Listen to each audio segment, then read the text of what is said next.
ይህ የምትመለከቱት ግለሰብ የሐረሪ ብሔራዊ ክልላዊ መንግስት ነው። ኪም ጆን ይባላል። ሐረር ኢትዮጵያ ውስጥ ያለች ሰሜን ኮሪያ ከሆነች 8 ዓመት አልፏታል። ወጣቱ ሶሻል ሚዲያ መጠቀም በጭራሽ አይቻልም። ከኔ ጋር ከድሮ ጀምሮ ፍሬንድ የነበርን ፌስቡክ ላይ እየተመረጡ እስር ቤት ይገባሉ። ከኔ ጋር ኖርማል ወሬ ያወሩትንም ጨምሮ ማለት ነው። ምንም አይነት ያላወሩትም ምንም አይነት ንክኪ የሌላቸው ዝም ብለው ፎሎ የሚያደርጉኝ ወጣቶች ሳይቀሩ እስር ቤት ናቸው። ይሄ ሁሉ ፍራቻ ለምን ይመስላችኋል?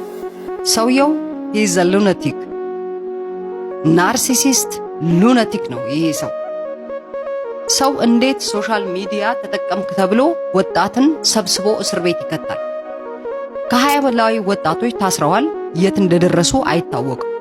አንዱን ግን አንድ ፎቶ ራሳቸው ያሸጉትን ስጋ ቤት ሐረር ከተማ ውስጥ መጠጥ መሸጥ አይቻልም የሚል ሕግ አውጥተው ያሸጉትን ቤት ፎቶ አንስቶ ስላላከልኝ ዛሬ በሽብር ተከሶ በተጨማሪ በሐሰት ሊገለይ ነበር የሚል ሰው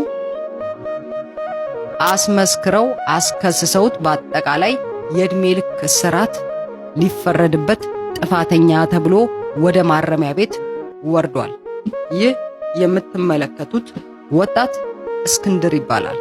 2 ልጆች አሉት። በአለማያ ዩኒቨርሲቲ ለረጅም ጊዜ በሹፍርና ተቀጥሮ ሲሰራ የነበረ ከሰው ጋር ተጣልቶ የማያቅ ሰላማዊ ሰው ከኔ ጋራ ስላወራ ይኸው እንዲህ አይነት ክስ ተመስርቶበታል።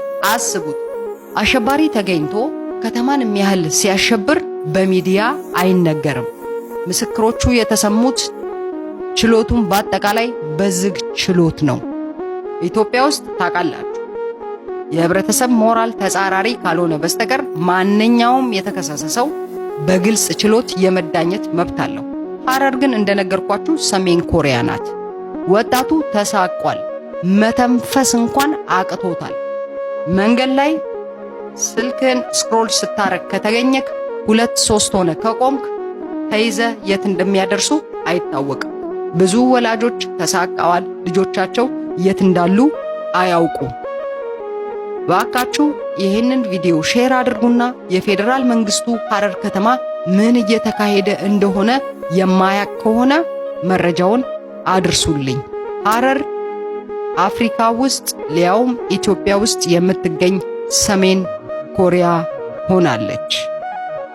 PK21 አመራርና የኦሮሚያ ክልል ብልጽግና ቢሮ ከነ አመራራቸው ከነ ካቢኔያቸው ካልተፈረካከሱ በቀር በጭራሽ ሞት ግድያ በኦሮሚያ ሊቆም አይችልም። እንደደርኩ እቺ ተናግሬ ነገ ጠዋት ልሙት ጸጸት የለብኝም። ስለምናቅ ነው የምንናገረው፣ ስለምናቅ ነው የምንናገረው። የሰው ነፍስ ያንገበግበናል። ቋቅ ብሎናል። መግለጫ ሰልችቶናል።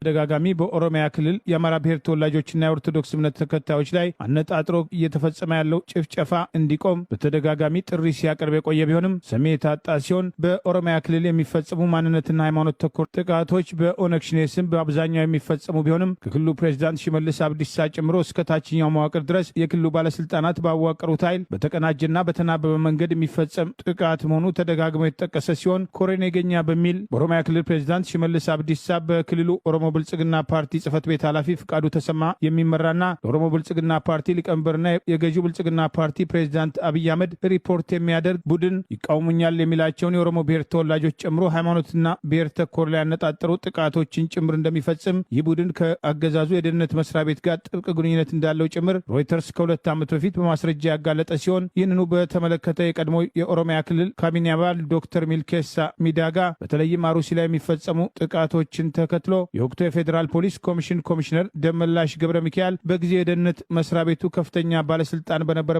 ወቅት አብይ ያደራጃቸው ሸኔ ታጣቂዎች በአሩሲ ተመሳሳይ ጥቃት እንዲፈጽሙ ተልዕኮ ተሰጥቷቸው ከአዳማ ወይም ናዝሪት አካባቢ መንቀሳቀሳቸውን ተመሳሳይ ድርጊት የሚፈጽሙ በክልሉ የተለያዩ አካባቢዎች እንዳሉ ጭምር መናገራቸው አይዘነጋም። ኦሮሚያ ክልል አመራርና የኦሮሚያ ክልል ብልጽግና ቢሮ ከነ አመራራቸው ከነ ካቢኔያቸው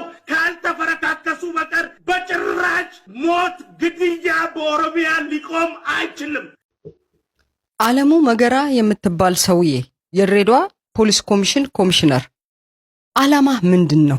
ማለት ከድሬዳዋ ህዝብ ጋራ ጸባለህ እንዴ?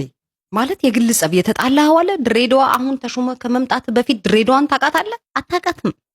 ምንድነው አላማ? ድሬዳዋ ላይ ለረጅም ጊዜ ኢንቨስተር የነበረ ሬድ ስታርን ከከተማዋ አስወጣኸው። ሰውየው ቤኒሻንጉል ገባ።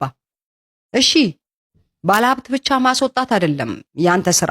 የከተማውን ባለሀብት ደግሞ ከተማ ውስጥ ያሉትንም ልክ እንደ ሬድ ስታር አማረ ልታስወጣቸው። በየጊዜው ይሄን አምጡ፣ ጉቦ አንጡ፣ እንደዚህ አንጡ። ከዚህ ሁሉ ከምትዘርፈው ነገር በላይ ደግሞ በጣም የሚገርመው መንግስት አስተምሮ አስመርቆ ወደ ስራ እንዲሰማሩ ያደረጋቸውን በፖሊስ ሳይንስ በዲፕሎማ በዲግሪ የተማሩትን የት ነው እየመደብካቸው ያለው? እዚህ ቦታ አልተማርኩም፣ እዚህ ቦታ አልሰራም፣ በተማርኩበት ልስራ ስላሉ እስር ቤት የከተትካቸው ልጆችስ እንዴ? አንተ ሰውዬ አላማ ምንድን ነው? እውነቱን ነው። አለሙ ማን እያለን የሚጠራክ ሶማሌ ተራ እንዴ? ምንድነው አላማ? መሬቱን እንዳለ ከግብረ አበር ከከድር ጀዋርና ከይሄ ነው ሽፈራው ጋር ጨረሳችሁት። አስፋልት ብቻ ነው የሚቀራችሁ። አስፋልትም የሚገዛ ስለሌለ ነው እንጂ የከተማውንም አስፋልት ትሸጡትና እዛ ጋር ቤት ታሰሩበት ነበር አስፋልት። የእውነቴን ነው የምለው። ፖሊስ ኮሚሽን ኮሚሽነር ሆነ ከእንደገና ደግሞ የእግር ኳስ ፌዴሬሽን ኃላፊ ሆነ በድሬዳዋ ከነማ የሚገዙትን ተጫዋቾች ጋራ የምትበላው ሙስና ምን ውስጥ ያልገባህበት አለ? ወንድምህ ፖሊስ አባል ሚሊታሪ የለበሰ ፖሊስ በጥፊ የሚመታ ጉልበተኛ በዚህ ጋራት ሴት አሰልፎ እየነዳ የሚሄድ ወንድምህ ሲሚንቶ አይቀር፣ ጫቱ አይቀር፣ ኮንትሮባንዱ አይቀር፣ መሬቱ አይቀር፣ ሁሉንም ዘረፍክ። የፖሊስ አባሉን ግን ምንድነው የምታረገው? አባላቶቹን ከዛ ታነሳለህ። ስትፈልግ ሙዚቀኛ ማን ነው ሙዚቀኛ የሆነ ጊታር ተጫዋች ማርሽ ባንድ ውስጥ መድበው የነበርከውን ከላይ አንስተ ማርሽ ባንድ ውስጥ የግል ፍላጎትን ካላሟሉ ምንም እንኳን የመንግስት መመሪያና ህገ መንግስት ቢያከብሩም ያንተ ራስ በራስ ያልተጻፈው መመሪያን ማያከብረውን ስትፈልግ ማርሽ ባንድ ውስጥ ተከተዋለህ። ብድግ አድርገህ ሰው ታስቅበታለህ፣ ታሳቅቀዋለህ። አይ ላንተ ካንተ ጋር አይሆንም፣ እኛ አንሰርቅም፣ ህዝባችንን በሰላም እናገለግላለን የሚሉትን እንደና አንተነ ሪፌራል እስር ቤት ከተህ በሌለበት ውስጥ ሚስትና ልጆቹን አደባባይ ላይ አውጥተህ ጣልክ። ምንድነው አላማ? ማለት ምንድነው የምትፈልገው ነገር? ገንዘብ አይደል? ይሄን ሁሉም እኮ ሰው ዝም ብሎሃል ስትዘርፍ የፈለከውን ነገር። ሲሚንቶም እንዳልኩት ጫቱንም ኮንትሮባንዱንም መሬቱንም አጧጡፈ ንግዱን ያስከው ከገድር ጀርባ ያለኸው አንተ ነህ። ሌላ ቢቀር እንደ እግር ኳስንም እግር ኳስ ፌዴሬሽንም ጭምር ነበር። ካሁን መንግስት ከዚህ በኋላ ለእግር ኳስ ፌዴሬሽን የሚበጅተው በጀት ስለሌለ ፌዴሬሽኑን ጥለ እንደምትወጣ እርግጠኛ ነኝ። የእግር ኳስ ፌዴሬሽን ዋና ጸሐፊም ጭምር ነው። በዛ በተጫዋች ሽያጭ ላይ የሚገዛውን ተጫዋች እዛ ላይ ቀሽባለ። ምንድነው አላማ ማለት? እኔ አልገባኝም። ምን የምትፈልገው ማለት? ከገንዘብ ሌላ የምትፈልገው ነገር አለ? ከተማዋን ማለት የከተማውን ህዝብ በሙሉ አረንቋ ውስጥ ከተህ ጥለመሄድ ነው የፈለከው? ነበርክ መጀመሪያ ድሬዳዋ ከመምጣት በፊት እዛ ጥግ ላይ አግዳሚ ወንበር ሰጥተው ጥግ ላይ ነበር ያስቀመጡ። ድሬዳዋ መጥተህ ይኸው ታተራምሰዋለህ። ምን ቀረ? በአንተ ያልተተራመሰ የትኛው ህዝብ አለ? ስትፈልግ ታስገድላለህ፣ ወጣቱ ስትፈልግ ፖሊስ አባሉን የትም ልከህ ታስገድላለህ። አሁንስ የት ሄደን አቤት እንበል ያንተን ጉዳይ? የእውነቴን ነው። እነዚህን አይነት ሙሰኞችን እናጋልጣለን። መንግስትን፣ ህዝብን እርቃኑን የሚያስቀሩትን ሌቦች እያጋለጥን ያለው። ስለዚህ መንግስት ሊሰማና እነዚህን ሰዎች የሆነ ነገር ሊያደርግ ይገባል። ምን አይነት ነገር ነው? እያንዳንዱን ታሪኬ ነው የምትለውን ነገር በማስረጃ ማስደገፍ ካልቻልክ አሉባልታ ነው የሚሆነው። ተስፋዬ ገብረአብ የጻፈልህ አሉባልታ። ተስፋዬ ገብረአብ የጻፋቸው ለሌሎች ብሔር ብሔረሰቦች የጻፋቸው መጽሐፎች ሁሉ ተረት ናቸው። ምክንያቱም በማስረጃ የሚደገፉ ስላልሆኑ። አንተ ሐረር ራሷን የቻለች ሀገር ነበረች፣ አጼ ምኒልክ ነው በግድ ወደ ኢትዮጵያ ያካለለን እምትል ከሆነ ለምን አታሳየንም? አሳየን። ሀገር እንደነበረች ማስረጃ አሳየን። አንድ ሉዓላዊ የነበረ ሀገር እኮ ያስታውቃል። ሉዓላዊ የነበረ ሀገር በግዱ የተካለለ ሀገር የራሱ ነጠላ ታሪክ ይኖረዋል ማለት ነው። ከማንም ጋር ጥገኛ ያልሆነ ታሪክ ይኖረዋል። እናንተ እስቲ ያላችሁን ታሪክ አምጡ።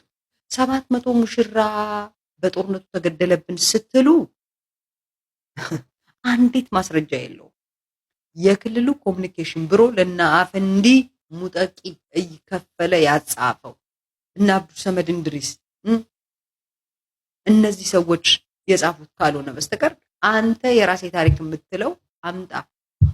ተው ሩቃት ሂድ። እንኳን ሀረር ሀገር ለመኖሯ ታሪክ ማስረጃ ልታመጣ አይደለም ሀረሪ የሚባል ብሔረሰብ ከ1983 በፊት ለመኖሩ ታሪክ አታመጣ። ከእንቅልፍ ማለት የሆነ ሰው በጥፊ ብሎ ከእንቅልፋችሁ ሊያነቃችሁ ይገባል። ተረት ነው፣ ፌሪቴል እንዴ የሆነ አፈ ታሪክ ውስጥ ነው እየኖራችሁ ያላችሁት። ተስፋዬ ገብረአብ በጻፈው እንዴ ሩቅ ትዝታ እንዳለው አሁንማ የጀመራችሁት ነገር ያስቃል። የሆነ አያቶቻችን ወደዛ ወደ እንትን እያዩ ፀሐይ ሳትኖር በፊት ሰዓቱን ያውቁት ነበር። ወዳጄ ድሮ ጥንት የነበሩ ሰዎች ሁሉም አንተ ብሔረሰብ ብቻ ምናምን ሳይሆኑ ሁሉም ሰው ጥላውን አይቶ የፀሐይን ጥላ አይቶ ሰዓቱን ያውቃል። ይሄ ስፔሻል እንትን አድርገህ አታውራ። አምጣ ማስረጃ ስንላችሁ ከላይ በርግጋችሁ ትወጣላችሁ። ማስረጃ ስንጠይቃችሁ ትሳደባላችሁ። ማናችሁ እናንተ? ምክንያቱም ይውላችሁ በአንድ ብሔረሰብ ሁለት አይደንቲቲ፣ በአንድ የብሔረሰብ ስም ሁለት አይደንቲቲ ሊኖር አይችልም። አርጎባና ሀረሪ ተብሎ አንድ ቋንቋ ሊኖራቸው አይችልም፣ ሁለቱም አንድ ብሔረሰብ ካልሆኑ በስተቀር። አርጎባና ሀረሪ ተብሎ የተለያየ አልባሳት የባህል ልብስ መኖር ሲገባው አንድ የባህል ልብስ ነው ያለው። የአርጎባም የባህል ልብስ ቋንቋውም አጠቃላይ ያለው ካልቸሩ የኔ ነው የምትሉት ነገር ሁሉ የአርጎባ ነው። 1983 ላይ አይደንቲቲ ቴፍት ተፈጽሟል። የአርጎባን አይደንቲቲ ሰርቃችሁ ነው ራሳችሁን ሀረሪ ብላችሁ የመጣችሁት። በዚህ እንተማመን። ለመኖራችሁ እኮ ወያኔ ክልል ብሎ ከልሎ ሀረሪ እስካላችሁ ድረስ ለመኖራችሁ ማስረጃ የለም። ሀረሪ ሊትራል ሚኒንጉ ተራራ ማለት ነው። ቃሉም ኤብሬው ነው። ድሮ ጥንት እስራኤሎች ከዚህ በፊት እንደነገርኳችሁ በላይ ከሩቅ ምስራቅ ከመካከለኛው ምስራቅ እንዲሁም ከገልፍ ኦፍ ኤደን ወይም ደግሞ ኤደን ባሕረ ሰላጤ ከሚባለው አካባቢ ለንግድ ሀረር ላይ ይመጡ ነበር። ያ እናንተ ሪቻርድ በልተን እያላችሁ የምትጽፉት አንድ ቀን ሀረሪ የሚል መጽሐፉ ላይ አንድ ሀረሪ የሚል አልጻፈም። ደግሞ ሀረሪያንስ ካለ ሀረሮች እንደማለት ነው፣ ሀረርጌዎች እንደማለት ነው እንጂ ለአንድ ብሔረሰብ አይደለም። ምክንያቱም ብሔረሰቡ ስሙ ሀረሪ ነው። ሀረሪ ደግሞ የተራራ ስም ኦር ደግሞ ይሄ ፋሚሊ ኔም የሚሆን ነው በእስራኤላውያኖች ማለት ነው።